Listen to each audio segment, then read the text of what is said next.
नमस्कार दोस्तों, welcome to नित्य exam pointer political thought and theory में ये है वीडियो नंबर 3। वीडियो नंबर 1 प्लेटो से संबंधित जो भी हमारा था वो हो गया। उसके बाद हमने दूसरे वीडियो में जितने भी क्वेश्चन बन सकते थे प्लेटो से संबंधित उसको बता दिया। आज वीडियो नंबर 3 हम लोग पढ़ेंगे अरस्तू के बारे में, जिसे कि राजनीति शास्त्र का जनक कहा जाता है। तो भाई जो हमारा सब्जेक्ट है उसके जनक को आज हम लोग पढ़ेंगे और देखेंगे कि उनके क्या क्या विचार थे, क्या क्या थॉट्स थे। तो आइए हम लोग पढ़ते हैं पाश्चात्य राजनीतिक विचारक। ठीक है। हाँ, एक चीज़ जो कि आपको इस वीडियो का जो PDF होगा वो बिल्कुल आपको फ्री में मिलने वाला है। करना क्या है कि आपको बिल्कुल टेलीग्राम ज्वाइन करना है। टेलीग्राम आप कहाँ से ज्वाइन कर सकते हैं, तो इस वीडियो के डिस्क्रिप्शन में टेलीग्राम चैनल का हमारे लिंक दिया गया है और जो कमेंट हैं उस कमेंट में भी क्या कर दिया जाएगा, इसको पिन कर दिया जाएगा ताकि आप वहाँ से ज्वाइन कर सकें और इस PDF को आराम से आप लोग डाउनलोड कर सकें। तो आइए हम लोग स्टार्ट करते हैं। यहाँ पर देख सकते हैं बिल्कुल बहुत शानदार जो है यहाँ पर मटेरियल आपके लिए लाया गया है। बहुत ही शानदार टॉपिक्स यहाँ पर आपको लाए गए हैं, तो जिससे आपको अच्छे तरीके से समझ पाएंगे। तो चलिए पहले हम लोग देखते हैं पृष्ठभूमि। जैसे कि हम लोग जानते हैं कि भाई अरस्तू जो हैं, अरस्तू को हम लोग कैसे समझें, अरस्तू को हम लोग कैसे याद रखें। ठीक है। तो याद रखने के लिए हमें पृष्ठभूमि देखना होता है। कोई भी थिंकर होता है, जैसे कि हम लोग अरस्तू को पढ़ने जा रहे हैं तो उसके बारे में हमें पहले ये सोच लेना होता है कि अरस्तू जो उस समय थे, उस समय जो है वातावरण कैसा था। वातावरण मतलब एटमॉस्फेयर कैसा था, मतलब सिर्फ भौगोलिक में नहीं लेना है, राजनीतिक में लेना है। ठीक है। वातावरण उस समय कैसा था, परिस्थितियां उस समय जो है कैसी थी, किन किन परिस्थितियों का जो है अरस्तू के ऊपर प्रभाव पड़ा और उन्होंने कैसा सोचा। तो पहले हम लोग देखते हैं अरस्तू का जन्म। तो अरस्तू का जन्म कब होता है भाई? अरस्तू का जन्म होता है 384 ईसा पूर्व में। 384 ईसा पूर्व में कहाँ पर होता है? मैसिडोनिया में होता है। ठीक है। कहाँ पर? मैसिडोनिया में होता है, स्टेगिरा। ठीक है, स्टेगिरा। तो ये आपको जान लेना है पहले कहाँ पर होता है। इनके पिता का क्या नाम था? तो इनके पिता का जो नाम था वो था निकोमैचफ। निकोमैचफ नाम था इनके पिता का।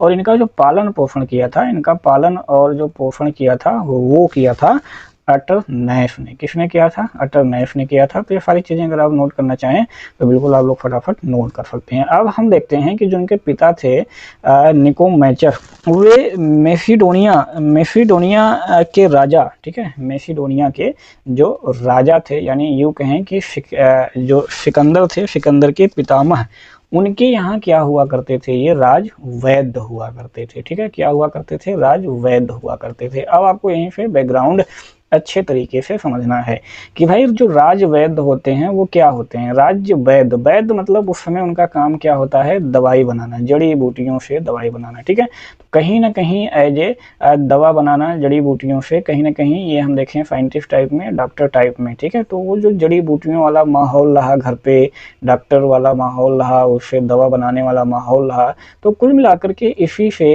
अरस्तू के अंदर क्या आई? एक वैज्ञानिक जो दृष्टिकोण पैदा हुआ, वैज्ञानिक जो दृष्टिकोण पैदा हुआ अरस्तू के अंदर, वो कहा जाता है कि इसी के कारण हुआ। तो कहीं ना कहीं परिस्थितियां और बैकग्राउंड जिम्मेदार होती हैं जिनको आपको इस तरीके से समझते चलना है। ठीक है। चलिए अब हम लोग आते हैं, देखते हैं प्लेटो। ठीक, प्लेटो का प्रभाव इन पर क्या क्या पड़ा था। तो प्लेटो उस समय भाई बहुत फेमस थे। तो जब ये 30 साल के हुए, 30 वर्ष के हुए, तो प्लेटो की ख्यातियाँ सुनी इन्होंने, उससे बहुत प्रभावित हुए और वहाँ पर जा कर के अकादमी में इन्होंने एडमिशन ले लिया, अकादमी में एडमिशन ले लिया। अब उस समय की जो राजनीतिक परिस्थितियाँ थी वो हम लोग देखते हैं। तो इतने को आप लोग कहीं पर नोट कर लीजिए, स्क्रीनशॉट ले लीजिए, इसको हम जो है इरेज करने चल रहे हैं। ठीक है। चलिए अब उस समय जो राजनीतिक परिस्थितियां थी वो देखते हैं। इस समय जो राजनीतिक परिस्थितियां थी, सबसे ज़्यादा जो समस्या थी वो किस चीज़ की थी? मेन जो प्रॉब्लम थी वो अस्थिर शासन की थी। ठीक है। अस्थिर शासन की थी, क्योंकि शासन व्यवस्था थी जो उस समय स्थिर नहीं थी। ठीक है। स्थिर नहीं होने का मतलब आप लोग जानते होंगे भाई, प्लेटो जो था, प्लेटो बिल्कुल अपने आदर्श राज्य और आदर्श राजा के बारे में सोचा, यानी टोटली वो क्या था? वो पूरी तरीके से आदर्शवादी था, यथार्थवादी बिल्कुल नहीं था। यथार्थ में तो उन्होंने कुछ सोचा नहीं, बाद में लाज ले आए, थोड़ा सा यथार्थ जो है कुछ कर दिए, लेकिन फाइनली जो है उनको आदर्शवादी विचारक ही मानते हैं। तो अस्थिर जो शासन थी, सरकार थी, सबसे बड़ी समस्या उस समय यही थी। अब अरस्तु महोदय, एक तो हम उनके घर के या उनके फादर जो राजवैद्य थे उनके सिरे से देखेंगे तो उनमें वैज्ञानिक पद्धति का विकास हुआ, ठीक है। बाकी जब बाहर निकलेंगे तो प्लेटो को देखेंगे तो प्लेटो ने जो जो अपने विचार दिए, जो जो भी सिद्धांत दिए, सब आदर्शवादी थे। कहीं भी यथार्थ रूप में उसको दूर दूर तक नजर नहीं आ रहा था। किसको? अरस्तु को, ठीक है। अरस्तु ने भाई आलोचना भी की है, अरस्तु ने आलोचना भी की, ठीक है, डायरेक्ट तुरंत वहीं पे। अब क्या हुआ कि सबसे मेन प्रॉब्लम थी वो अस्थिर शासन को कैसे स्थिर बनाया जाए, इसके बारे में अरस्तु सोचने लगे। और ये जो आदर्शवादी विचार बहुत सारे प्लेटो ने दे दिया, उसको यथार्थ में कैसे लाया जाए उसके बारे में सोचने लगे, ठीक है। तो फाइनली अब हम लोग देखेंगे कि अरस्तु का एक जो सेंटेंस था वो हम लोग यहाँ पर याद करेंगे। अगर याद कर लेते हैं तो अरस्तु ने कहा था कि हमें बदलाव तभी करना चाहिए, हमें परिवर्तन तभी करना चाहिए जब हम स्थिरता को प्राप्त कर लें। हमें परिवर्तन कब करना चाहिए? जब हम स्थिरता को प्राप्त कर लें, ठीक है। तो यानी कि किसी भी मामले में जो अरस्तु था वो बहुत ज़्यादा परिवर्तन के पक्ष में नहीं था, बहुत ज़्यादा परिवर्तन के पक्ष में नहीं था। यानी कि आप जब पूरा देखेंगे तो उसने बहुत ज़्यादा प्लेटो की तरह बढ़ा चढ़ा करके नहीं लिखा है कि यार राजा को बिल्कुल एकदम से बदल दो, इस तरफ से उस तरफ कर दो, राज्य को बिल्कुल इस तरफ से उस तरफ कर दो। ऐसा अरस्तु ने बिल्कुल कुछ भी नहीं सोचा है। बिल्कुल बहुत ज़्यादा परिवर्तन ना करते हुए, यथार्थ में रहते हुए सारी चीज़ें सोची है। और जो सबसे बड़ी बात है कि अरस्तु ने 158 देशों के संविधान का जो है क्या किया है? अध्ययन किया है। 58 देशों के संविधान का अध्ययन करने के बाद उन्होंने ये पूरा अपना विचार लिखा है। तो कहीं ना कहीं ऐतिहासिक पद्धति जो है ये दर्शाती है। और इतने सारे देशों के संविधान के अध्ययन करने के बाद, जैसे हम लोग देखेंगे भारत का संविधान बना तो 60 से ज़्यादा देशों का अध्ययन किया गया, तो उससे अच्छी अच्छी चीज़ें निकल करके सामने आई।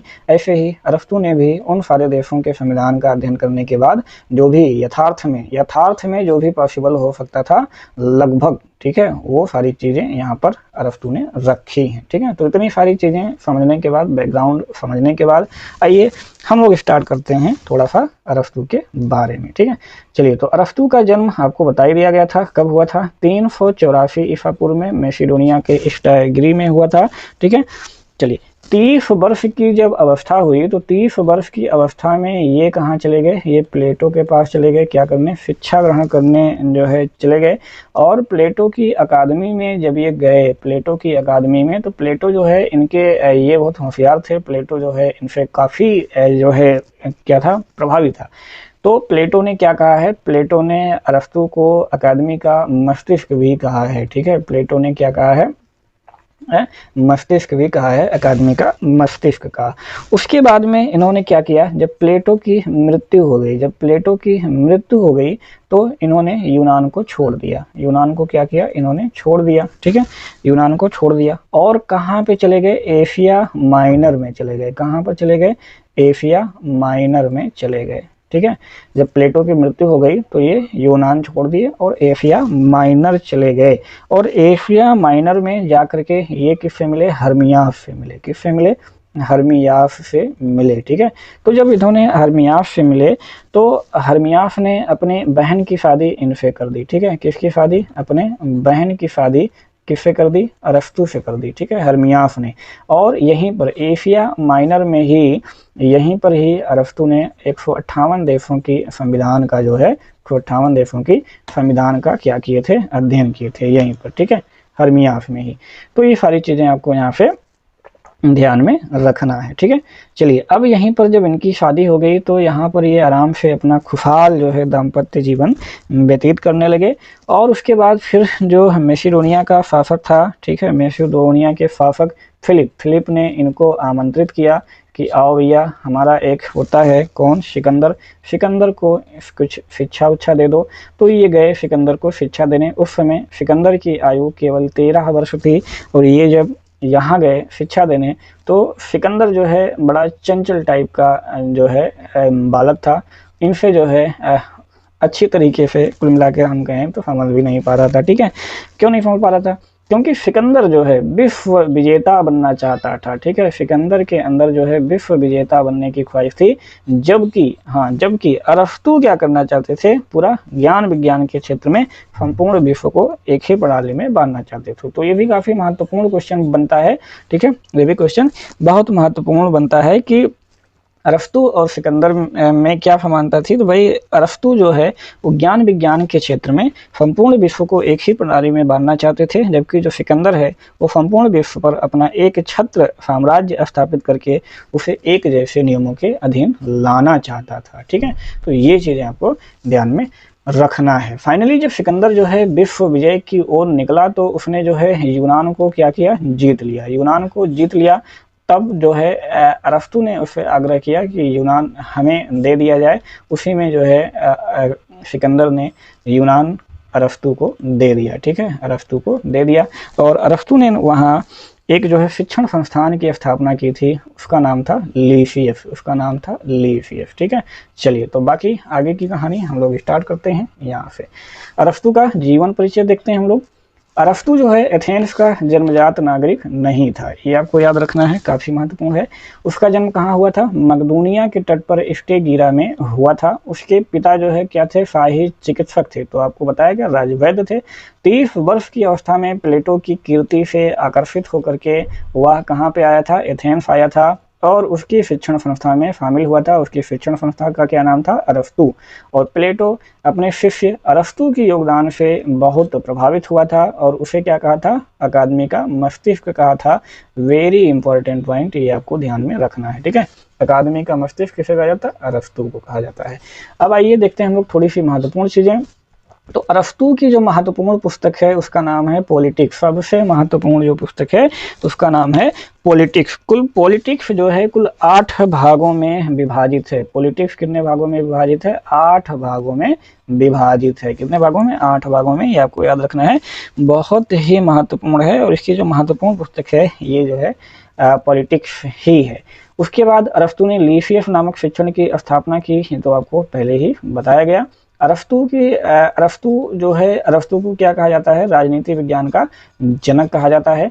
प्लेटो की जो विचारधारा थी वो पूरी आदर्शवादी थी और पद्धति क्या थी, निगनात्मक थी। किसकी, प्लेटो की। और वह केवल इसी बात पर विचार करता था कि जो आदर्श राजा है वो कैसा होना चाहिए, आदर्श राजा कैसा होना चाहिए, केवल इसी बात पर विचार करता रहता था। कौन, प्लेटो महोदय, ठीक है। यथार्थ की जो राजनीति थी, यथार्थ राजनीतिक स्थिति से उसका कोई मतलब नहीं था, ये आपको पहले भी बताया। वहीं पर जो अरस्तु महोदय थे वो पूरे यथार्थवादी विचारक थे और उनकी पद्धति कैसे थी, आगमनात्मक थी, ठीक है। कैसी भी थी भाई, आगमनात्मक थी, यानी कि विशेष से सामान्य की ओर। तो ये पूछा जाता है कि भाई जो प्लेटो की पद्धति थी वो कैसी थी, निगनात्मक थी, और अरस्तु की जो पद्धति थी वो आगमनात्मक थी। ये दोनों में अंतर है, बहुत महत्वपूर्ण है। अरस्तु को निम्नलिखित कारणों से राजनीति विज्ञान का जनक कहा जाता है। आइए हम देखते हैं वो कौन कौन से कारक हैं, ठीक है। चलो, तो पहला जो कारक है वो है विषय के प्रति वैज्ञानिक दृष्टिकोण। तो अरस्तु ने पॉलिटिक्स की जो रचना की थी उसके पूर्व 158 देशों के संविधानों का अध्ययन किया था।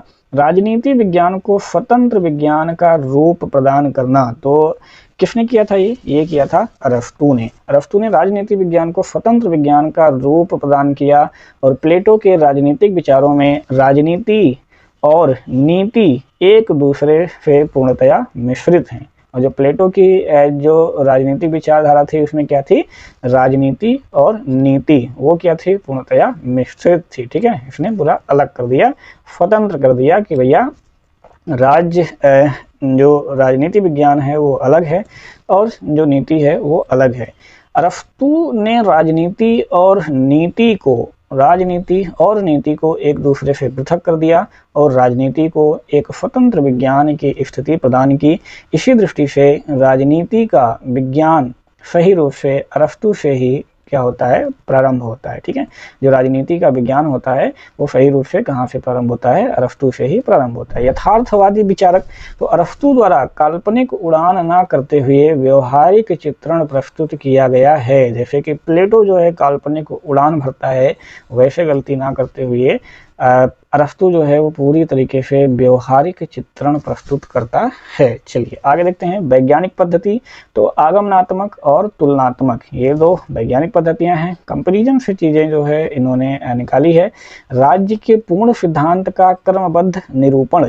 तो अरस्तू जो है प्रथम पश्चिमी विचारक हैं जिन्होंने क्रमबद्ध रूप से राज्य का पूर्ण सिद्धांत प्रस्तुत किया और व्यक्ति के संदर्भ में कहा कि व्यक्ति क्या है, एक राजनीतिक प्राणी है। व्यक्ति एक क्या है, राजनीतिक प्राणी है, या व्यक्ति एक सामाजिक प्राणी है। तो ये बहुत फेमस जो है सेंटेंस है, इसको आप लोग जरूर सुने होंगे।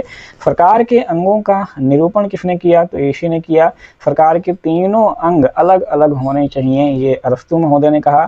कानून की सर्वोच्चता का प्रतिपादन, प्लेटो जो है सर्वोच्च व्यक्ति के शासन में विश्वास करता था, जबकि अरस्तू कानून की सर्वोच्चता और संवैधानिक शासन में विश्वास करता था। ये वेरी इंपॉर्टेंट पॉइंट है, आपको यहाँ से ध्यान में रखना है, जिसके आधार पर हम कह सकते हैं कि अरस्तू संविधान का जनक है। ठीक है, अरस्तू को इसीलिए संविधान का जनक कहा जाता है। ठीक है, चलिए राजनीतिक संस्थाओं को आर्थिक आधार प्रदान करना। तो हम प्लेटो के बारे में देखते हैं, तो प्लेटो पूरा साम्यवाद लेकर के आता है और उसमें जो है राजनीतिक संस्थाओं को यानी राजा को बिल्कुल अर्थ से यानी कि संपत्ति से बहुत दूर रखता है, लेकिन अरस्तू जो है राजनीतिक संस्थाओं को आर्थिक आधार प्रदान करता है। उपयुक्त तथ्यों के आधार पर हम कह सकते हैं कि अरस्तू को राजनीति विज्ञान का जनक और प्रथम राजनीतिक वैज्ञानिक कहा जाता है। ठीक है, तो ऊपर के जितने भी तथ्य आपको मिले उससे ये निष्कर्ष निकाला जा सकता है कि अरस्तू जो है वो राजनीति विज्ञान का जनक और प्रथम राजनीतिक जो है वैज्ञानिक कहा जा सकता है। ठीक है, चलिए अब हम लोग देखेंगे महत्वपूर्ण तथ्यों में कुछ। तो जो प्लेटो की पुस्तक थी लाज, उसका प्रभाव अरस्तू पर सर्वाधिक पड़ा है, क्योंकि प्लेटो ने लास्ट समय में जाते जाते लाज की स्थापना की थी और उसी में कानून का शासन जो है इस बात को स्वीकार किया था और अपना उप आदर्श जो राज्य की पूरी व्याख्या की थी, कहीं ना कहीं उसी को आगे बढ़ा दिया है अरस्तू ने पूरा। ठीक है, चलिए पाश्चात्य राजनीतिक चिंतन में संविधानवाद का जनक किसे माना जाता है, तो अरस्तू को माना जाता है। संविधान राज्य के कार्य तथा नागरिकों के अधिकार निश्चित करता है, ये किसने कहा, अरस्तू ने कहा। निर्धनता अपराध और क्रांति की जननी है, ये किसने कहा, तो ये भी अरस्तू ने कहा। तो वेरी इंपॉर्टेंट पॉइंट, ये सारे पॉइंट आपके एग्जाम में बार बार रिपीट हुए हैं, तो इनको जरूर आप लोग नोट करिएगा। अब हम लोग देखते हैं अरस्तू के राज्य संबंधी विचार। अरस्तू के राज्य संबंधी विचार, तो अरस्तू भी अपने गुरु प्लेटो की भांति जो सोफिस्ट वर्ग होते हैं, सोफिस्ट वर्ग के इस विचार का खंडन करता है कि राज्य की उत्पत्ति समझौते से हुई है, क्योंकि जितने भी उस समय सोफिस्ट विचारक थे वो यही मानते थे कि जो राज्य की उत्पत्ति हुई है वो किससे हुई है, समझौते से हुई है। तो अरस्तू और प्लेटो दोनों ने इस बात का खंडन कर दिया है। अरस्तू के अनुसार व्यक्ति अपनी ही प्रकृति से एक राजनीतिक और सामाजिक प्राणी है।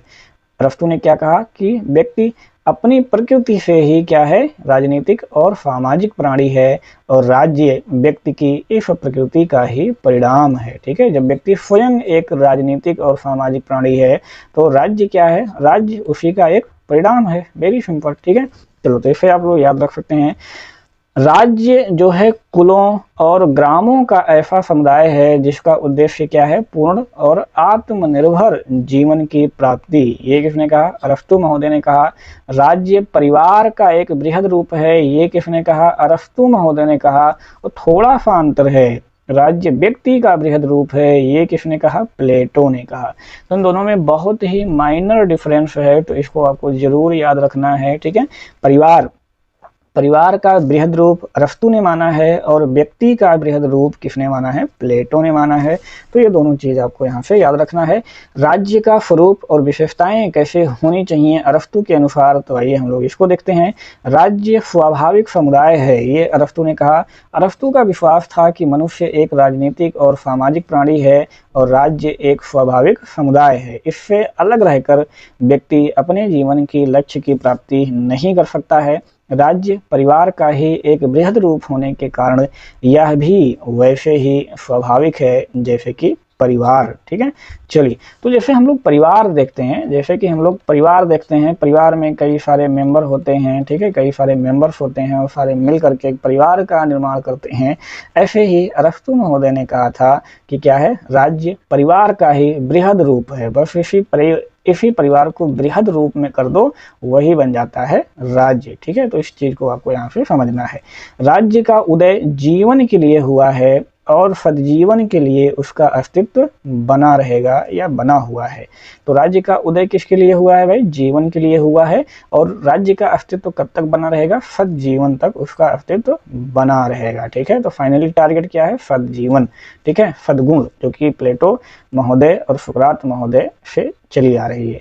राज्य व्यक्ति से पूर्व का संगठन है, वेरी इंपॉर्टेंट पॉइंट। ठीक है, राज्य क्या है, राज्य क्या है? व्यक्ति का पूर्वगामी है। यानी वो कहता है कि राज्य पहले आया फिर बाद में व्यक्ति आया, जैसे कि शरीर।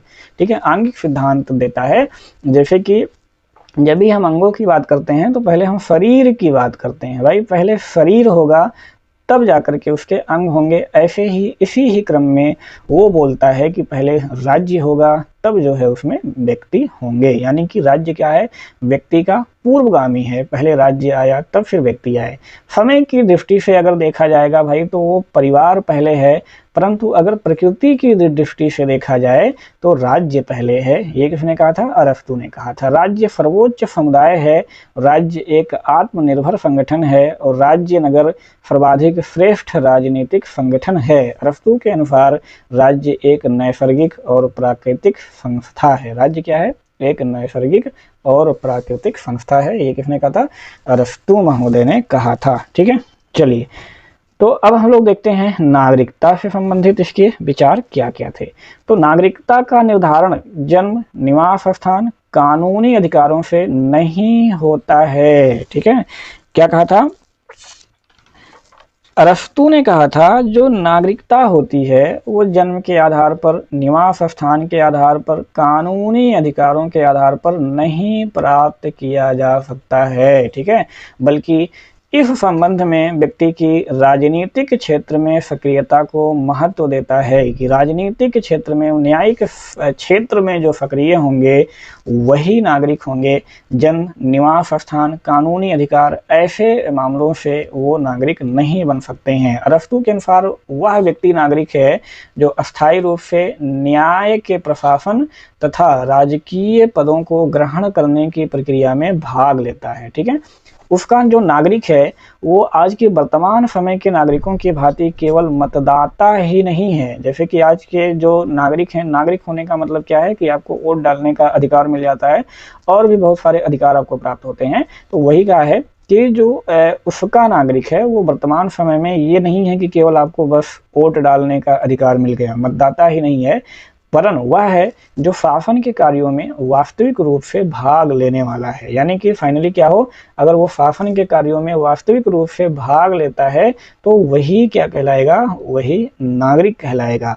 क्रम क्रम से शासक और शासित बनने वाला तथा कानून निर्माण और न्याय संबंधी कार्यों में सक्रिय रूप से हिस्सा लेने वाला व्यक्ति है। ठीक है, चलो, तो अरस्तु जो है नागरिक को सीमित रखने के पक्ष में है। सीमित रखने के पक्ष में यानी कि जो कानून निर्माण करने वाला होगा और न्याय संबंधी कार्यों में सक्रिय रूप से हिस्सा लेने वाला होगा, केवल उसी को ही ये क्या मानता है? नागरिक मानता है। ठीक है, और बच्चे हो गए, बूढ़े हो गए, स्त्रियां होंगे, इन सबको वो किसी को भी नागरिक नहीं मानता है, यानी कि सीमित रखने के पक्ष में है। उसके अनुसार शासन के न्यायिक तथा कानूनी कार्यों के संपादन के लिए अत्यधिक समृद्ध, अत्यधिक विकसित बुद्धि और नैतिक शक्ति और व्यावहारिक बुद्धिमत्ता की आवश्यकता होती है।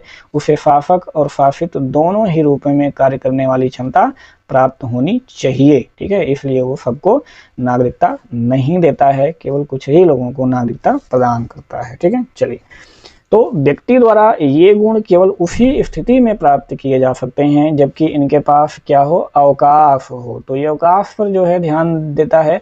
अरस्तु के लिए जो अवकाश है, अवकाश का तात्पर्य इसके लिए छुट्टियों से नहीं है, वरन इन कार्यों को रोकने से है जो अपने आप में साध्य हैं, साधन नहीं है। जैसे कि खानों में काम करना, मकान बनाना या फिर व्यवसाय करना, ये सब कार्य क्या है, जीविकोपार्जन के साधन हैं, साध्य नहीं है। जबकि ज्ञान हो गया, चित्रकला हो गया और राजनीति हो गया, ये सब अपने आप में क्या है भाई, तो ये सब अपने आप में साध्य हैं। तो अरस्तू का विचार यही है। अरस्तू कहता है कि जिन व्यक्तियों का सारा समय शक्ति और जीविकोपार्जन के कार्य में लग जाता है, या फिर दूसरों शब्दों में यूँ कहा कि भाई जिन्हें अवकाश नहीं मिलता है, वे सार्वजनिक क्षेत्र के प्रति अपने कर्तव्यों का संपादन नहीं कर सकते हैं। ठीक है, तो इसलिए वो अवकाश की बात करता है कि अवकाश अगर मिलेगा तो उन्हें सार्वजनिक क्षेत्र के जो अपने कर्तव्य होंगे उनको करने के लिए टाइम मिलेगा, नहीं तो अपना सारा समय शक्ति में और जीविकोपार्जन में ही जब वो गंवा देंगे तो उसे कोई खास फायदा नहीं होने वाला है। इसलिए वो अवकाश की बात करता है। अब हम लोग आगे देखते हैं कि निम्नलिखित व्यक्तियों को नागरिकता नहीं देता है। तो जो अरस्तू है वो इनमें से जो संपत्ति विहीन व्यक्ति होते हैं उनको नागरिकता नहीं देता है, जो दास होते हैं वो दूसरों के अधीन होते हैं उनको भी नागरिकता नहीं देता, श्रमिक वर्ग वो भी दूसरों के यहाँ काम करके जीविकोपार्जन करते हैं उनको भी नागरिकता नहीं देता, संपत्ति के अप्राकृतिक उपाय वाले जैसे कि जो सूदखोर होते हैं इनको भी नागरिकता नहीं देता, स्त्रियों को इनको भी नागरिकता नहीं देता, क्योंकि बोलता है कि ये तो पुरुषों पर आश्रित होती हैं। बच्चे जो होते हैं ये भी बोलते हैं कि ये भी अपने माता पिता पर आश्रित होते हैं, यानी जो आश्रित हैं अपने बल पर नहीं कुछ कर सकते उनको जो है ये नागरिकता नहीं प्रदान करता है। जो वृद्ध व्यक्ति होते हैं उनको भी नागरिकता नहीं प्रदान करता है। तो संपत्ति विहीन व्यक्ति हो गए, दास हो गए, श्रमिक वर्ग हो गए, सूदखोर हो गए, स्त्रियां हो गई, बच्चे हो गए, वृद्ध व्यक्ति हो गए, इनमें से वो किसी को भी नागरिकता प्रदान नहीं करता है। ठीक है, नागरिकता का अर्थ क्या होता है, राजसत्ता में भाग लेना। ये अरस्तू के अनुसार था कि नागरिकता का अर्थ है राजसत्ता में भाग लेना, अर्थात राज्य के नीति निर्धारित और न्यायिक कार्यों में भाग लेने का अधिकार। अब हम लोग देखेंगे अरस्तू का न्याय संबंधी धारणा। तो अरस्तू ने अपने न्याय संबंधी जो धारणा दिया है वो उसकी जो न्याय संबंधी धारणा है वो वितरणात्मक है और परिशोधात्मक है, दो प्रकार का है। तो वितरणात्मक न्याय अभी हम आपको आगे बताएंगे, वितरणात्मक न्याय और परिशोधात्मक न्याय क्या क्या है। वितरणात्मक न्याय को मानता है जिसका समर्थन किसके द्वारा किया गया है, समर्थन राल्फ द्वारा भी किया गया है। अर्थात सर्वप्रथम वितरणात्मक न्याय की अवधारणा किसके द्वारा प्रस्तुत किया जाता है, तो अरस्तू द्वारा प्रतिपादित किया गया है। राल्फ ने अपने न्याय सिद्धांत को शुद्ध प्रक्रियात्मक न्याय नाम देता है। तो आइए हम लोग देखते हैं अरस्तू की न्याय पद्धति पूरी। ठीक है, चलो। तो अरस्तू की जो न्याय पद्धति है वो हम दो टाइप की है भाई, एक है वितरणात्मक न्याय, एक है वितरणात्मक और एक है परिशोधात्मक। ठीक है, तो ये दोनों आपको ध्यान में रखना है। परिशोधात्मक, वितरणात्मक में क्या होता है, वितरणात्मक में जैसे नाम से जानते होंगे वितरणात्मक माने क्या होता है, संसाधनों का वितरण। क्या होता है, संसाधनों का वितरण, संसाधनों का वितरण। तो संसाधनों का वितरण कैसे किया जाएगा भाई, संसाधनों का जो वितरण किया जाएगा उसका आधार क्या होगा, तो उसका आधार होगा योग्यता। ठीक है, संसाधनों के वितरण का जो आधार होगा वो क्या होगा भाई, योग्यता। और इसकी योग्यता क्या है, इसकी योग्यता है सद्गुण। इसकी योग्यता क्या है, सद्गुण। यानी कि जो जितना सद्गुणी होगा उसको उतना ही संसाधन मिलेगा। और ये जो संसाधनों का वितरण है ये किसके द्वारा किया जाएगा, तो ये विधायिका द्वारा किया जाएगा। संसाधन के वितरण का काम किसके द्वारा किया जाएगा, विधायिका के द्वारा किया जाएगा। और किस आधार पर किया जाएगा, तो ये भी आपको ध्यान रखना है, ज्यामितीय आधार पर किया जाएगा। किस आधार पर, ज्यामितीय आधार पर किया जाएगा। तो संसाधनों का वितरण कौन करेगा, विधायिका करेगी। किस आधार पर किया जाएगा, तो ज्यामितीय आधार पर किया जाएगा। और क्या होगी इसकी आधार, तो वो होगी योग्यता। और योग्यता कैसी, सद्गुण। यानी कि जो जितना ज़्यादा सद्गुणी होगा, यानी कि ज़्यादा सद्गुणी और यानी कि ज़्यादा सद्गुण ज़्यादा संसाधन, समझ गए ना, ज़्यादा सद्गुण ज़्यादा संसाधन। ठीक है, जो जितना ज़्यादा सद्गुणी है उतना ज़्यादा संसाधन उसे मिलेगा। यही इसका वितरणात्मक न्याय है। चलो अब हम लोग देखते हैं परिशोधात्मक न्याय। तो परिशोधात्मक क्या है? परिशोधात्मक मतलब कि अगर कोई गलती करता है तो उसको सुधार करने के लिए दंड देना, ठीक है। तो यानी कि समान अपराध के लिए समान दंड, ठीक है। क्या चीज़? समान अपराध के लिए समान दंड, समान अपराध के लिए समान दंड, ठीक है। ये हो जाएगा। चलिए मैं बोल रहा हूँ उसी को आप लोग सुन करके भी लिख लीजिएगा, समान अपराध के लिए समान दंड। अब ये जो है ये किसके द्वारा दिया जाता है भाई? दंड किसके द्वारा दिया जाता है? तो हम लोग जानते हैं कि ये दिया जाएगा न्यायपालिका के द्वारा, ठीक है। ये किसके द्वारा दिया जाएगा? न्यायपालिका के द्वारा। और इसका आधार क्या होगा? तो इसका जो आधार होगा वो होगा अंक गणितीय आधार। क्या होगा? अंक गणितीय आधार होगा, ठीक है। चलो तो इतनी चीजें हम लोग देखें। न्याय के दो बताए, एक वितरणात्मक बताया, एक परिशोधात्मक बताया। वितरणात्मक क्या होता है? संसाधनों का वितरण विधायिका करेगी, ठीक है, ज्यामितीय आधार पर। और संसाधनों का वितरण किस आधार पर होगा? योग्यता पर होगा। और वो योग्यता क्या होगी? सद्गुण होगा। जो जितना ज़्यादा सद्गुणी होगा उतना ज़्यादा उसे संसाधन प्राप्त होगा। परिशोधात्मक न्याय क्या होता है भाई? तो ये होता है कि अगर कोई गलती करता है तो उसको सुधारने के लिए दंड दिया जाए, यानी कि समान अपराध के लिए समान दंड मिलना चाहिए। ये काम न्यायपालिका द्वारा किया जाएगा।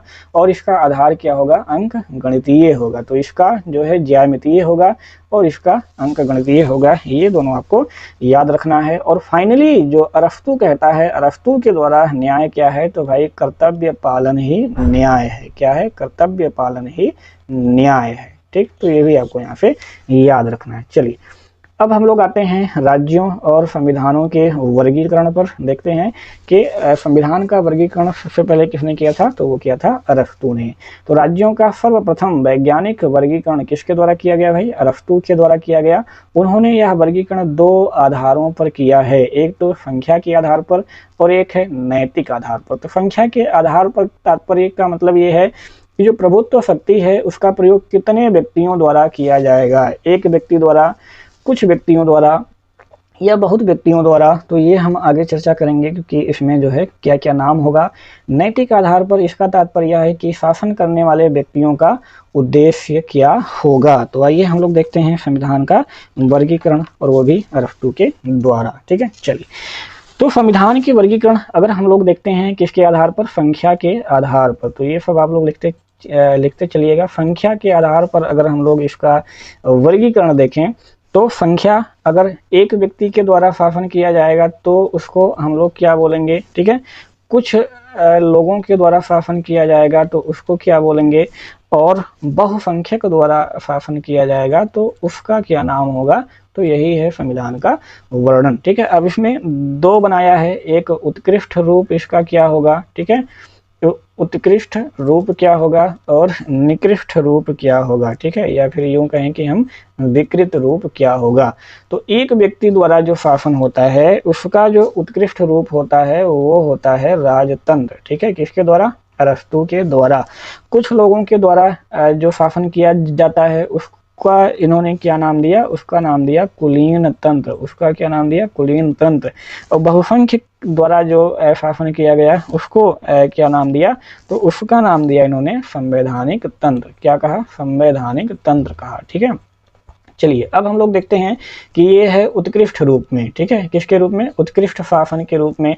अगर यही बिगड़ जाए, विकृत रूप ले ले, यानी कि उसे हम बोले भ्रष्ट रूप ले ले, तो जब राजतंत्र भ्रष्ट हो जाता है तो वो किस प्रकार का तंत्र बन जाता है भाई? वो बन जाता है निरंकुश तंत्र। क्या बन जाता है? निरंकुश तंत्र बन जाता है। अगर कुलीन तंत्र भ्रष्ट रूप धारण कर लेता है तो ये क्या बन जाता है? धनिक तंत्र बन जाता है। धनिक तंत्र का शासन हो जाता है, ठीक है। तो अगर संवैधानिक तंत्र अपने विकृत रूप में आ जाता है तो ये हो जाता है प्रजातंत्र। प्रजातंत्र कहने का मतलब डेमोक्रेसी यानी कि लोकतंत्र। तो ये हुआ संविधानों का वर्णन, ठीक है। संविधान और शासन का वर्णन किसके आधार पर? संख्या के आधार पर। अगर एक व्यक्ति, कुछ व्यक्ति और बहुसंख्यक द्वारा शासन किया जाएगा तो उसका यहाँ पर उत्कृष्ट रूप क्या होगा और यहाँ पर निकृष्ट रूप क्या होगा, ठीक है। तो ये बताया किसने?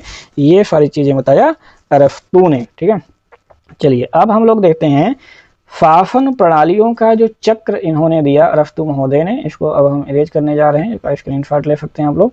शासन प्रणाली का जो चक्र दिया, शासन प्रणाली का चक्र जो बताया अरस्तु ने, वो कैसे बताया है। चलो, तो पहले अरस्तु ने बताया कि जो अपने सामान्य रूप में होता है वो क्या होता है, राजतंत्र। राजतंत्र जो अपने विकृत रूप में आ जाता है तो वो क्या बन जाता है भाई, वो बन जाता है नृशंस तंत्र। ठीक है, वो क्या बन जाता है, नृशंस तंत्र बन जाता है। ठीक है, उसके बाद फिर क्या आता है, अभिजात तंत्र। ठीक है, क्या आता है, अभिजात तंत्र आता है। अभिजात तंत्र क्या होता है, अपने सामान्य रूप में होता है, और ये जब भ्रष्ट रूप धारण कर लेता है तो ये बन जाता है क्या, गुट तंत्र। ये क्या बन जाता है, ये बन जाता है गुट तंत्र। और फिर उसके बाद आ जाता है क्या, बहुतंत्र। उसके बाद क्या आ जाता है, उसके बाद आ जाएगा बहुतंत्र। और उसके बाद बहुतंत्र जब अपने विकृत रूप में आ जाता है तो वो क्या बन जाता है, वो बन जाता है लोकतंत्र। ठीक है, और फिर लोकतंत्र से फिर राजतंत्र। तो ये जो चक्र है ये चलता रहता है, और शासन जो है कभी स्थिर नहीं होती है, कभी भी स्थिर नहीं होती है। मैंने आपको पहले भी बताया कि सबसे ज़्यादा जो परेशान था अरस्तु, वो इसी बात को लेकर के परेशान था कि भैया सरकार को स्थिर कैसे किया जाए, शासन को स्थिर कैसे किया जाए। तो राजतंत्र क्या होता है भाई, राजतंत्र एक व्यक्ति द्वारा अगर वो अच्छे से शासन कर रहा है तो राजतंत्र। अगर उसी के अंदर लोभ मोह क्रोध भ्रष्टाचार आ जाता है तो वो नृशंस तंत्र यानी कि अत्याचारी बन जाता है। फिर उसे अभिजात तंत्र यानी कि कुलीन तंत्रों द्वारा, कुछ कुलीन लोग होंगे, धनिक लोग होंगे, उनके द्वारा इसको हटा दिया जाएगा और अभिजात तंत्र का शासन हो जाएगा। अभिजात यानी कि धनिक वर्गों के अंतर्गत यदि आप आपस में मतभेद हो गए तो उससे क्या बन जाएगा, अलग साथ अलग गुट बन जाएंगे। वो अलग अलग गुट जो है अपने फायदे के लिए सोचेंगे और भ्रष्ट बन जाएंगे, तो वो क्या हो जाएगा, गुट तंत्र हो जाएगा। ठीक है, अपने भ्रष्ट रूप में। फिर उसके बाद जो ये गुट तंत्र हैं, इन लोगों के द्वारा, बहुतंत्र मतलब बहुत लोगों के द्वारा इसको हटा करके और बहुतंत्र की स्थापना किया जाएगा। ठीक है, और उसके बाद यही बहुतंत्र भी जब भ्रष्ट बन जाएंगे, लालसा लालच घेर लेगा, तो ये क्या हो जाएगा, लोकतंत्र। ठीक है, और फिर लोकतंत्र को कोई सुलझा हुआ व्यक्ति आएगा और उसे हटा करके अपना एक व्यक्ति शासन करने लगेगा, तो पुनः आ जाएगा राजतंत्र। तो ये चक्र है इसी प्रकार से चलता रहता है, और इसे कहा जाता है शासन प्रणालियों का परिवर्तन चक्र। ठीक है, जो कि किसने दिया था, ये दिया था अरस्तु ने। ठीक है, चलिए अब हम लोग आते हैं कुछ महत्वपूर्ण तथ्य देखते हैं। तो सरकार का जो प्रथम व्यवस्थित वर्गीकरण है वो किसके द्वारा किया गया, वो अरस्तु के द्वारा किया गया। और व्यवस्था में प्रत्येक परिवर्तन क्या है, क्रांति है। व्यवस्था में प्रत्येक परिवर्तन क्या है, क्रांति है। ये किसके द्वारा क्या कहा गया, ये अरस्तु महोदय के द्वारा कहा गया। क्रांति के परंपरावादी सिद्धांत का समर्थक था अरस्तु। क्रांति के जो परंपरावादी सिद्धांत था उसी का समर्थन करता था। अब हम लोग देखेंगे अरस्तु का आदर्श राज्य। तो आदर्श राज्य का लक्ष्य क्या होता है, व्यक्ति का नैतिक विकास होता है। राज्य जीवन के लिए अस्तित्व में आया है और अच्छे जीवन के लिए अस्तित्व में बना हुआ है, ये पीछे भी आपको बताया, और यहाँ पर सेम वर्ड लिखा गया है। यानी अच्छे जीवन शब्दों का प्रयोग क्या है, नैतिक जीवन के अर्थ में किया गया है, यानी कि नैतिक जीवन। मध्यम मार्ग का सिद्धांत, तो मध्यम मार्ग सिद्धांत अरस्तु के द्वारा अपनाया गया, जो कि बहुत फेमस है। मध्यम मार्ग का सिद्धांत यानी कि संवैधानिक शासन व्यवस्था। तो प्लेटो कहता है कि अरस्तु प्लेटो के समान अतिवादी नहीं है, बल्कि व्यवहारिक बुद्धि के कारण वो मध्यम मार्ग का अनुसरण करता है, मध्यम मार्ग का अनुसरण करता है। और मध्यम मार्ग क्या होता है, मध्यम मार्ग क्या होता है आगे हम लोग देखेंगे। उसके शब्द में जो मध्यम मार्ग का अनुसरण करने वाला है वही अनिवार्यतः श्रेष्ठ जीवन है, और यह मध्यम मार्ग ही ऐसा है जिसे प्राप्त कर लेना प्रत्येक व्यक्ति के लिए संभव है। और मध्यम मार्ग शासन व्यवस्था जो है वही संवैधानिक है, वही पॉलिटी है, और पॉलिटी ही हो सकता है। ठीक है, अब देखो उन्होंने मध्यम मार्ग को कैसे समझाया। उसने कहा कि भाई नगर में 3 वर्ग होते हैं। कितने होते हैं, 3 वर्ग होते हैं। एक तो अत्यंत संपन्न होते हैं और एक अत्यंत निर्धन होते हैं, और जो तीसरा होता है इन दोनों के बीच में होता है, जिसे कि हम मध्यम कहते हैं। तो जो अत्यंत संपन्न होगा, जो अत्यंत संपन्न होगा भाई वो क्या करेगा, अत्यंत संपन्न होगा वो बहुत ही भ्रष्ट होगा। ठीक है, जो अत्यंत संपन्न वाला होगा वो क्या होगा, वो बहुत भ्रष्ट होगा और वो जो है विलासिता में व्यस्त रहेगा। ठीक है, किसमें, भोग विलासिता में व्यस्त रहेगा। और जो अत्यंत निर्धन वाला व्यक्ति होता है वो अनैतिक कार्यों में व्यस्त रहता है, अनैतिक कार्यों में व्यस्त रहता है। तो भाई जो अत्यंत संपन्न है वो भोग विलास में व्यस्त रहेगा और जो अत्यंत निर्धन है वो अनैतिक कार्यों में रहेगा। यानी कि जो मध्यम वाला है वही जो है अरस्तु के विचार से वो अच्छा है। ठीक है, मध्यम वाला ही अच्छा है। क्यों? क्योंकि ये जो अत्यंत संपन्न है, अत्यंत निर्धन है, इन दोनों में कभी जमती नहीं है। लेकिन जो मध्यम वाला है, मध्यम वर्ग वाले की बात ये दोनों सुनेंगे, संपन्न वाले और निर्धन वाले भी सुनेंगे। अर्थात संवैधानिक या सुप्रजातंत्र, जिसे कि अरस्तु पॉलिटी कहता है, इन तीनों वर्गों में से तीसरे वर्ग के द्वारा ही शासन किया जाना चाहिए। अब आपको मध्यम वर्ग समझ में आ गया होगा। ठीक है, चलिए, संवैधानिक तंत्र एक प्रकार से क्या है, मिश्रित शासन प्रणाली है। तो इसने मिश्रित शासन प्रणाली और मिश्रित संविधान का भी जो है वर्णन किया है। तो मध्यम वर्ग की प्रधानता के पक्ष में अरस्तु निम्नलिखित युक्तियां भी देता है। जैसे कि अत्यंत जो धनी और बलवान व्यक्ति होंगे उनका झुकाव किसकी तरफ होगा, अपराध की तरफ होगा, अत्याचार की ओर होगा। और जो अत्यंत निर्धन और निर्बल व्यक्ति होंगे इनकी जो प्रवृत्ति होगी वो मूर्खता होगी, या तुच्छ अपराध करेंगे या अनैतिक काम करेंगे।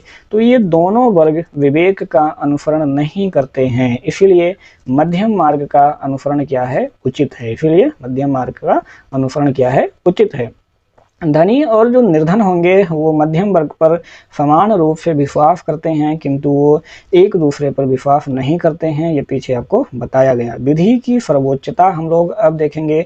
तो शासन जो है व्यक्ति द्वारा नहीं बल्कि विधि द्वारा संचालित किया जाना चाहिए। शासन किसके द्वारा, व्यक्ति द्वारा नहीं किया जाना चाहिए बल्कि विधि द्वारा संचालित किया जाना चाहिए।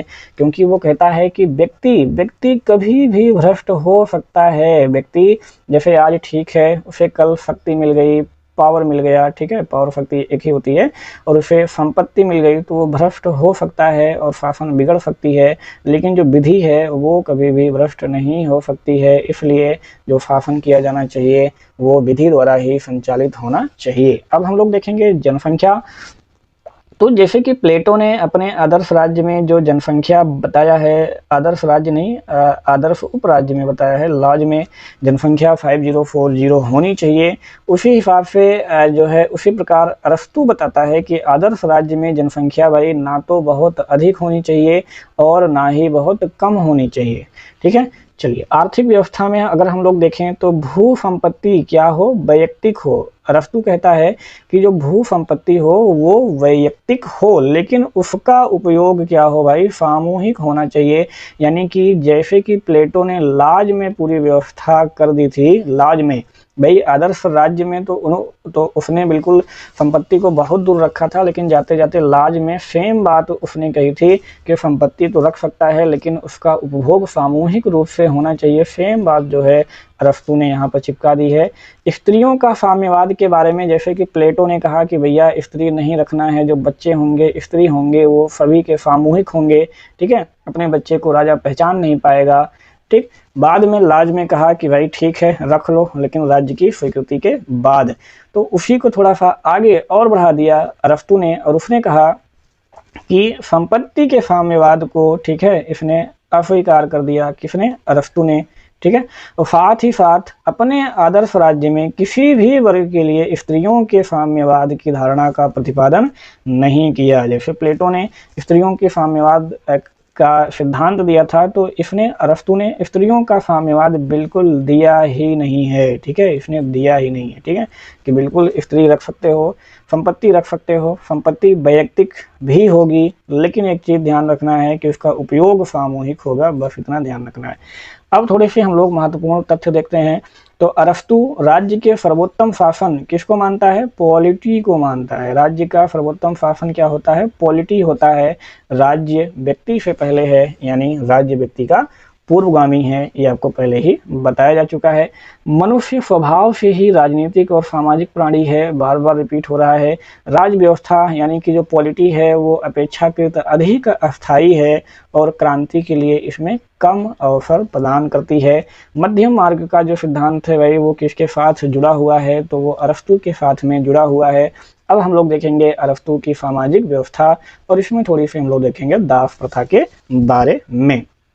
तो अरस्तु कहता है ये जो दास्ता है भाई, ये दास्ता क्या है, प्राकृतिक है। दास्ता क्या है, ये है प्राकृतिक। दास्ता क्या है, अपने आप में प्राकृतिक है। यानी कि जब दास्ता को उसने प्राकृतिक बोल दिया तो समानता की अप्राकृतिक और अवांछनीय है। यानी कि वहां पर फिर क्या हो गया, जो समानता है वो अप्राकृतिक हो गया और अवांछनीय हो गया जब इसने दास्ता को प्राकृतिक बोल दिया। तो स्वामी वर्ग के व्यक्तियों और संपूर्ण समाज के लिए लाभप्रद है क्या, दास प्रथा। यानी स्वामी वर्ग के जो व्यक्ति हैं वो ये बोलता है कि दास होंगे वो स्वामियों के यहाँ काम करेंगे, तो इससे क्या होगा, स्वामियों को टाइम मिलेगा, अपना काम अच्छे से कर पाएंगे। संपूर्ण समाज के लिए भी दास प्रथा क्या होगी, वो लाभप्रद होगी। यानी कि दास्ता क्या है, नैतिक है। इसलिए अरस्तु आनुपातिक समानता की बात करता है। राष्ट्रीय अर्थव्यवस्था और स्वामित्व का क्या है, अंग है। यानी राष्ट्रीय अर्थव्यवस्था में भी काम आते हैं दास प्रथा, स्वामित्व का अंग है क्या, दास प्रथा। अब हम लोग देखते हैं थोड़ी सी दास प्रथा के बारे में। चलिए, तो ये कहता है कि दास कौन होगा भाई, तो दास वह है जो मस्तिष्क से शून्य है। दास कौन है, जो मस्तिष्क से शून्य है, उसी को बोलता है कि ये दास है। ठीक है, तो दास इन्होंने दो प्रकार के बताए हैं, एक प्राकृतिक दास बताए हैं और एक वैधानिक दास बताया है। कितने प्रकार के, एक प्राकृतिक दास बताया है और एक वैधानिक दास बताया है। तो प्राकृतिक दास आपका वही है, प्राकृतिक दास कौन सा है, वही है। यानी जो शारीरिक रूप से असमानता वाला हो, शारीरिक रूप से असमानता, जैसे भाई उसके कम बुद्धि हो, मंद बुद्धि हो, ठीक है, क्या हो, कम बुद्धि हो या फिर वो मंद बुद्धि हो, ठीक है, या फिर उसे शारीरिक असमानता हो, ठीक है, क्या हो, शारीरिक असमानता हो, तो ऐसे व्यक्तियों को वो क्या मानता है, प्राकृतिक दास मानता है। और जो वैधानिक दास होंगे, वैधानिक दास कौन होंगे, युद्ध बंदी, ठीक है, जो युद्ध में बंदी बनाए जाते हैं वो लोग क्या होंगे, वैधानिक दास होंगे।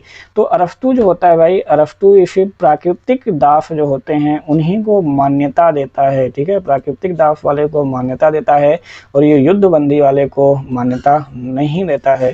तो ये भी चीज़ें आपको ध्यान में रखना है। ठीक है, चलिए अब आगे फिर वो कहता है, लेकिन इसकी हाँ एक चीज़ ध्यान में रखना है कि जो दास प्रथा का विचार देता है अरस्तु, ये उस समय की जो परिस्थितियां हैं उसको ध्यान में रख करके देता है भाई, उस समय की जो परिस्थितियां हैं उसको ध्यान में रख करके देता है। ठीक है, चलो उसकी जो दास प्रथा है वो मानवतावादी है, ये भी आपको ध्यान में रखना है, मानवतावादी है। ठीक है, क्योंकि बहुत सारे उस अच्छी अच्छी बातें भी कहता है, जैसे कि कहता है कि जो दास होते हैं उन्हें विवेकशील व्यक्तियों के पास रहना चाहिए। दासों को किसको, विवेकशील व्यक्तियों के पास रहना चाहिए, विवेकशील व्यक्तियों के पास रहना चाहिए। क्यों रहना चाहिए, क्योंकि बोलता है जब विवेकशील व्यक्ति के पास रहेंगे तो उसके अंदर भी विवेक आ जाएगी। जब किसी दास के पास विवेक आ जाए तो स्वामी को उसे छोड़ देना चाहिए। ठीक है, स्वामी को उसे छोड़ देना चाहिए। ठीक है, तो अच्छी बात भी कहता है। दासों के साथ बिल्कुल अपने शरीर के अंग जैसा व्यवहार करना चाहिए। क्या बोलता है, बिल्कुल उचित व्यवहार करना चाहिए। ठीक है, उचित व्यवहार करना चाहिए और शरीर के अंग की तरह व्यवहार करना चाहिए, शरीर के अंग की तरह व्यवहार करना चाहिए। ठीक, चलो और दासों की आवश्यकता क्यों होती है, तो दासों ने अरस्तु ने पहले बताया क्योंकि भाई जो विवेकशील व्यक्ति होते हैं उनको आराम करने की आवश्यकता होती है। क्या करने की आवश्यकता होती है, आराम करने की आवश्यकता होती है। जैसे कि उसने पीछे बताया कि अवकाश की भी आवश्यकता होती है क्योंकि वो और भी काम कर सकें। ठीक है, चलो और अरस्तु कहता है कि भाई जो दास होंगे वो केवल प्राकृतिक अधिकार पर होंगे। ठीक है, प्राकृतिक आधार पर ही केवल होंगे, वो वंश के आधार पर नहीं होंगे। ठीक है, ऐसा मतलब नहीं कि दास का जो पुत्र है वो दास ही होगा। अगर दास का पुत्र बुद्धिमान है तो वो दास बिल्कुल नहीं होना चाहिए, ठीक है। अगर दास का बेटा बुद्धिमान है तो उसे स्वतंत्र छोड़ देना चाहिए। और ये भी कहता है कि अगर मालिक की मृत्यु हो जाए, स्वामी की अगर मृत्यु हो जाए तो दास को क्या कर देना चाहिए, मुक्त कर देना चाहिए। क्या करना चाहिए, दास को मुक्त कर देना चाहिए। और वो ये भी कहता है कि स्वामी दास को वचन दे, स्वामी क्या करे, दास को वचन दे कि वह उसकी अच्छी से सेवा करेगा तो उसको क्या कर देगा, मुक्त कर देगा, ठीक है। तो ये थोड़ा सा दासों के साथ मानवतावादी जो है ये व्यवहार करता है। अगला हम लोग देखेंगे इसकी शिक्षा व्यवस्था। तो जैसे कि हम लोगों ने प्लेटो का देखा था भाई, तो प्लेटो का शिक्षा व्यवस्था बिल्कुल 50 साल तक थी। कितने साल तक, 50 साल तक जाती थी, बहुत ही लंबी थी। लेकिन जो अरस्तु की शिक्षा व्यवस्था है वो बहुत ज़्यादा नहीं, केवल 21 साल तक जाती है, ठीक है। बिल्कुल बहुत लंबा उसने नहीं रखा है, जान करके सोच समझ करके कि उतना लंबा रखने का कोई फ़ायदा नहीं है। तो शिक्षा योजना पर हम लोग विचार करते हैं तो अरस्तु जो है अपनी शिक्षा योजना को 3 भागों में बांटता है, पहला, दूसरा और तीसरा, 3 भागों में बांटता है। तो पहले भाग में क्या होता है भाई, पहले भाग में होता है शैशवावस्था से 7 वर्ष तक, ठीक है। और यहाँ 7 से 14 वर्ष तक, और यहाँ पर 14 से केवल 21 वर्ष तक ये रखता है, ठीक है। अब इसमें भी 3 पार्ट होते हैं, एक होता है शैशवावस्था, ठीक है, एक होता है 5 वर्ष और दूसरा होता है 7 वर्ष, ठीक है, 7 वर्ष। चलो अब इस कंडीशन में हम लोग देखेंगे कि क्या क्या होता है। शैशवावस्था में बोलता है कि इसमें शैशवावस्था में माता पिता का ये कर्तव्य है कि क्या रखें, इसकी देखभाल करें। माता पिता का यहाँ पर काम होता है कि देखभाल करें, इसके बच्चों की निगरानी करें और बच्चों को दूध पिलाएं, बच्चों को शराब ना पिलाएं, ठीक है, बच्चों को शराब ना पिलाएं, बच्चों को दूध पिलाएं, ठीक है। 5 वर्ष में बोलता है कि भाई बच्चों को गालियों से दूर रखें, ठीक है, गालियों से दूर रखें, बच्चे गाली ना देने पाएं। अश्लील चीज़ों से बच्चों को दूर रखें, ठीक है, अश्लील चीज़ों से, अश्लील वीडियो से दूर रखें। अच्छा माहौल दें, ठीक है, क्या दें, अच्छा माहौल प्रदान करें, ठीक है। 7 वर्ष के जब बच्चे हो जाएं तो बोलता है कि भाई 7 वर्ष के बच्चों को क्या करो, दासों से दूर रखो, ठीक है, दासों से दूर रखो, क्योंकि दास जो होते हैं वो अनैतिक कार्य करते हैं, तो इससे अनैतिक कार्य बच्चा सीख जाएगा। तो 7 वर्ष में केवल दासों से दूर रखो। अब जब 7 से 14 वर्ष के हो जाते हैं तब बोलता है कि उनको क्या करना चाहिए, पढ़ाना लिखाना चाहिए। जब 7 से 14 वर्ष के हो जाएं तो बच्चों को पढ़ाना लिखाना चाहिए और क्या करना चाहिए, व्यायाम कराना चाहिए, ठीक है, व्यायाम कराना चाहिए। और पढ़ाने लिखाने से ज़्यादा ये यहाँ व्यायाम पर ध्यान देता है, सबसे ज़्यादा ध्यान यहाँ पर व्यायाम पर देता है, पढ़ाने लिखाने से ज़्यादा। चलो अब हम लोग आते हैं 14 से 21 साल में। तो 14 से 21 साल में भी ये 2 भागों में बांटता है, 2 भागों में। एक बांटता है 14 से 17 साल और एक करता है 18 से 21 साल। तो 14 से 17 साल वाले में ये क्या बोलता है, 14 से 17 साल में बोलता है भैया कि यहाँ पर गंभीर अध्ययन करो, ठीक है, सीरियसली अध्ययन पर बिल्कुल ध्यान दो, गंभीर अध्ययन पर ध्यान दो, ठीक है, गंभीर अध्ययन पर जोर दिया। और साथ ही कहा कि यहाँ पर भी व्यायाम करते रहो। तो गंभीर अध्ययन पर यहाँ पर जोर दिया तो साथ में कहा व्यायाम भी करते रहो। जब 18 से 21 साल तक के हो गए तो यहाँ पर क्या किया भाई कि यहाँ पर व्यायाम और संगीत, 2 चीज़ें होंगी, व्यायाम और संगीत, इन पर जो है ज़्यादा जोर दो। यानी कि शिक्षा पर जोर जो है इन्होंने कहाँ पर दिया है, बस केवल 14 से 17 यहाँ पर शिक्षा पर गंभीर ध्यान दिया, बाकी व्यायाम करो, कूदो, खेलो और संगीत, तो इसकी आलोचना भी यहाँ पर किया जाता है, ठीक है। चलो एक बात ये कहता है कि बालकों को इस प्रकार शिक्षा दिया जाना चाहिए, बालकों को इस प्रकार शिक्षा दिया जाना चाहिए जिस शासन व्यवस्था के अधीन वो रहेंगे उसका उन्हें ज्ञान होना चाहिए, ठीक है। इस प्रकार उन्हें जो है शिक्षा दो कि जिस शासन व्यवस्था के अंतर्गत वो रहेंगे, जिस शासन व्यवस्था के अंतर्गत वो रहेंगे उनका उन्हें ज्ञान होना चाहिए, ठीक है। तो ये सबसे अच्छी बात उसने यही कहा था, ठीक है। चलिए अब अगर देखें इनकी तो कमियां क्या क्या होती हैं भाई? कमियां अगर इनमें हम इनके शिक्षा व्यवस्था में अगर तलाशना चाहें तो हमें देखने को मिलेगा कि ये केवल नागरिकों के लिए है, केवल जो है नागरिकों के लिए है, सैद्धांतिक नहीं है। ठीक है, इनका जो शिक्षा व्यवस्था है वो सैद्धांतिक नहीं है। सैद्धांतिक क्यों नहीं है? क्योंकि इसमें देखेंगे हम लोग कि व्यायाम और संगीत पर ही ध्यान दिए हैं, बहुत ज़्यादा पढ़ाई लिखाई पर इन्होंने बहुत ज़्यादा विशेष ध्यान नहीं दिया है। ठीक है, और पक्षपातपूर्ण है। पक्षपातपूर्ण होने के कारण जो है भाई इनको शिक्षा किसे मिलेगी? केवल नागरिकों को मिलेगी। और नागरिक कौन होंगे? नागरिक तो बहुत कम लोग होंगे, तो केवल कम ही लोगों को शिक्षा जो है मिल पाएगी। ठीक है, चलिए अब हम लोग आते हैं, देखते हैं क्रांति। ठीक है, क्रांति की बात करते हैं, अरस्तु के क्रांति पर चर्चा करते हैं। तो क्रांति जो है इसमें बहुत बड़े अर्थों में क्रांति की जो है बात की है, और ये कहता है आमूलचूल परिवर्तन। ठीक है, यानी कोई भी परिवर्तन हो, थोड़ी सी भी परिवर्तन को ये क्या मानता है? थोड़ी सी भी परिवर्तन को ये क्या मानता है? क्रांति मानता है। ठीक है, थोड़ी सी भी परिवर्तन को ये क्रांति कह देता है। अच्छा, अब इन्होंने क्रांति 2 बार कहा है। ठीक है, क्रांति कितने प्रकार की होती है? 2 प्रकार की, एक होती है पूर्ण क्रांति और एक होती है आंशिक क्रांति। तो पूर्ण क्रांति किसे कहते हैं? पूर्ण क्रांति वो होती है भाई जिसमें कि सामाजिक, ठीक है, सामाजिक, आर्थिक और राजनैतिक, सामाजिक, आर्थिक, राजनीतिक और बिल्कुल सामाजिक, आर्थिक और राजनीतिक 3 ही होते हैं। इन सभी क्षेत्रों में परिवर्तन हो जाए। ठीक है, अगर इन सभी क्षेत्रों में क्या हो जाए? परिवर्तन हो जाए, तो उसे क्या बोलते हैं?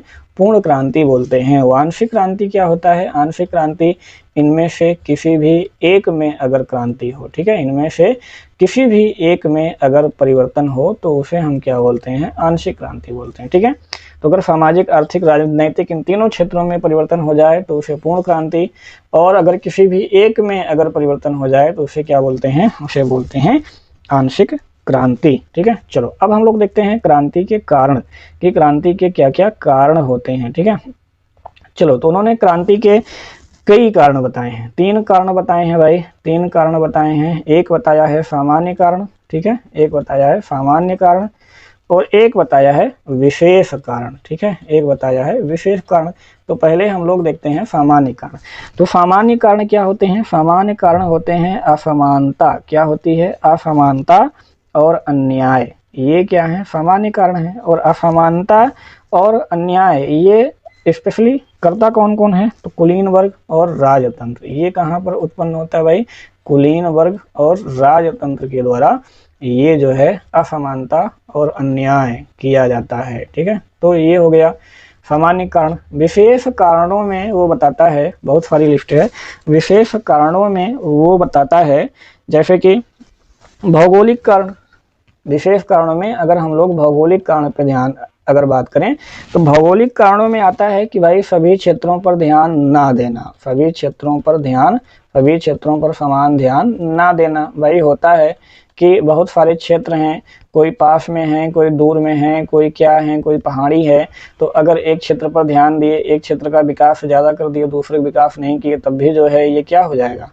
ये जो है क्रांति का कारण बनेगा। संविधान की अवहेलना कर देना। भाई अगर संविधान की अवहेलना कर देते हैं तो वो भी क्या होगा? वो भी जो है क्रांति का कारण बन जाएगा। प्रसाद आलस्य की स्थिति। तो आलस्य की स्थिति, ठीक है, आलस्य की स्थिति यानी कोई भी अगर परिवर्तन होता है, कुछ भी प्रॉब्लम आती है, तो ऐसे कंडीशन में आप आलस्य जो है आलस्य धारण किए बैठे रहें, उस पर ध्यान ना दें, तो वो भी क्या होता है? क्रांति का कारण बनता है। निर्वाचन षड्यंत्र। अगर निर्वाचन षड्यंत्र रचा जाता है, यानी कि भ्रष्ट तरीके से कोई जीत जाए, तो उस पर भी क्या होता है? बिल्कुल विरोध तो होगा ही, क्रांति होगी ही। कहता है कि छुटमुट घटनाओं पर अगर ध्यान नहीं दिया जाता है, छुटमुट घटनाओं पर अगर ध्यान नहीं दिया जाता है तो उससे भी क्रांति हो सकती है। भय और घृणा पर आधारित शासन। भय और घृणा पर आधारित शासन अगर ऐसा है तो वहाँ भी क्या होगा? क्रांति होगी। ठीक है, और बोलता है सम्मान की लालसा, इसी को थोड़ा सा आगे हम यहाँ बढ़ा लेते हैं, सम्मान की लालसा। भाई अब क्या होगा कि जो योग्य होंगे, सम्मान के योग्य होंगे, उनका सम्मान ना करो, जो नहीं योग्य होंगे अगर उनका सम्मान करने लग जाओगे तो क्या होगा, यहाँ भी विद्रोह हो जाएगा। और एक चीज लास्ट में बोलता है, उच्च पदों पर विदेशियों की, उच्च पदों पर विदेशियों की नियुक्ति। तो उच्च पदों पर अगर विदेशियों की नियुक्ति करते हैं भाई तब भी प्रॉब्लम होगी। भारत में जो लोग हैं, भारत में जो उसके योग्य हैं, वो लोग क्या करेंगे, वो लोग भी इस पर विद्रोह करेंगे और इससे क्या होगा, क्रांति होगी। ठीक है, तो ये हो गया दो कारण। ठीक है, एक हो गया सामान्य कारण, एक हो गया विशेष कारण। एक और होता है, वो होता है विशेष शासन प्रणाली में विशेष कारण, विशेष शासन प्रणाली में विशेष कारण। तो हम लोग देखेंगे कई प्रकार की शासन प्रणालियां हैं जिनकी चर्चा हम लोगों ने किया। कितनी कितनी शासन प्रणालियां हैं, शासन प्रणालियां, जैसे कि एक हो गया राजतंत्र। ठीक है, एक हो गया राजतंत्र और दूसरा हो गया निरंकुश तंत्र। ठीक है, एक हो गया निरंकुश तंत्र और तीसरा क्या हो गया, कुलीन तंत्र। ठीक है, तीसरा हो गया कुलीन तंत्र और एक क्या हो गया, धनिक तंत्र। अब विशेष शासन में विशेष कारण, अब हम इन अलग अलग शासन में भाई अलग अलग कारण होते हैं, तो एक हो गया ये तीसरा टाइप। ठीक है, चलो अब राजतंत्र में क्रांति का कारण क्या बनता है, तो राजतंत्र में जो क्रांति का कारण बनता है वो होता है राजकुल में क्लेश। ठीक है, आपस में क्लेश हो जाए, आपस में क्लेश हो जाए या किसी व्यक्ति का अपमान कर दो। ठीक है, कोई उच्च पद वाला व्यक्ति है उसका अपमान कर दो, तो ऐसे कंडीशन में राजतंत्र में क्या होता है, क्रांति होती है। निरंकुश तंत्र में क्रांति कैसे होती है, तो अत्याचार और अन्याय की बहुलता, जब निरंकुश शासन में अत्याचार बहुत बढ़ जाता है, अन्याय बहुत बढ़ जाता है, तो वहाँ क्रांति होती है। कुलीन तंत्र में क्रांति कैसे होती है, तो धनिक लोगों की संपत्ति छीनना, जो धनिक लोग हैं अगर उनकी संपत्ति छीन ली जाती है तो यहाँ क्रांति होती है। ठीक है, कुलीन तंत्र में। ठीक है, धनिक तंत्र में क्या होता है, धनिक तंत्र में होता है गरीबों की उपेक्षा। ठीक है, यहाँ पर क्या कर दी जाए, अगर गरीबों की उपेक्षा कर दी जाती है तो यहाँ पर क्रांति होती है। ठीक है, चलो और होता है संवैधानिक तंत्र, अभी और भी तंत्र हैं। संवैधानिक तंत्र में जो क्रांति होती है वो कैसे होती है, संवैधानिक तंत्र में क्रांति कैसे होगी, जब आप संविधान की अवहेलना कर देंगे। क्या कर देंगे, संविधान की अवहेलना। अगर संविधान की अवहेलना कर दी जाती है संवैधानिक तंत्र में तो यहाँ क्रांति हो जाती है। ठीक है, चलो एक और बनती है प्रजातंत्र, जिसे कि हम लोग बोलते हैं लोकतंत्र। प्रजातंत्र में क्रांति का कारण क्या होता है, तो मीडिएटर, ये जो मध्यस्थ होते हैं, मध्यस्थों की उपलब्धता। तो मध्यस्थ लोग ये क्या करते हैं, सरकार और जनता के बीच में मध्यस्थ लोग ही गड़बड़ कर देते हैं, यहाँ की बात वहाँ, वहाँ की बात वहाँ, बीच में फायदा उठाने लगते हैं। इस प्रकार से प्रजातंत्र यानी लोकतंत्र में क्या होती है, क्रांति होती है। ठीक है, तो ये हो गया तीसरा कारण विशेष शासन प्रणाली में, विशेष शासन प्रणाली में। ठीक है, तो इसको हम लोग तीसरा कारण मानते हैं, विशेष शासन प्रणाली में विशेष कारण। ठीक है, चलो तो ये हो गए तीन प्रकार से कारण, तीन प्रकार की क्रांति की, तीन प्रकार के वो कारण हो गए जिससे कि क्रांति होती है। अब हम लोग स्पेशली देखेंगे क्रांति रोकने के उपाय। तो भाई जितने भी कारण बताए गए ना, बस उसी में छुपा हुआ है क्रांति रोकने का उपाय।